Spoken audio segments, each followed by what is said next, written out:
Hallo, ich bin Christian, ich bin Zuckerlmacher und ich bin heute auf Inspirationsreise in Erfurt.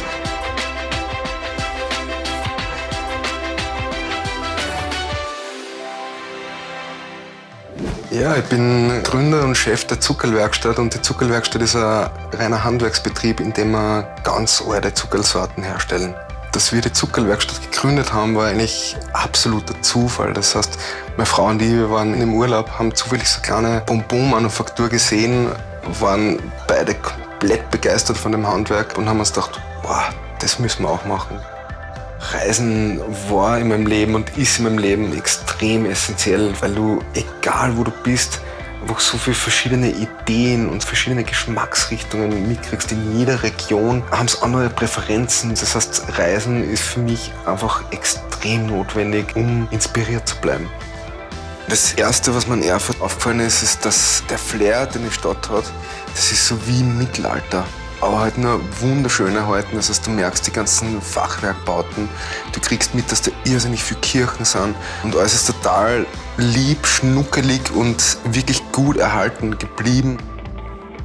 Die Krämerbrücke ist, finde ich, ganz ein spezieller Ort in Erfurt. Und die Krämerbrücke stellt man sich halt eine Brücke vor, wo drunter irgendwie ein Fluss rinnt. Aber es ist eine Gasse, das heißt mit Häusern links und rechts und vom Gefühl her so wie in Harry Potter die Winkelgasse, also ganz klar, ganz schnuckelig. Also das ist ein Platz, den man sich unbedingt in Erfurt anschauen muss.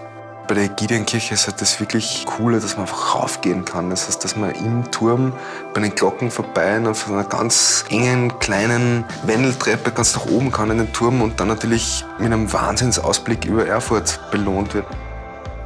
Also das Flair in der Schokoladenmanufaktur Goldhelm war einfach irrsinnig beeindruckend, weil du gehst rein und hast das Gefühl, du bist in so einem typischen Tante-Emma-Laden wie vor 100 Jahren. Ich habe das Glück gehabt, mit der Josie quasi die ganzen Kreationen von Goldhelm zu verkosten.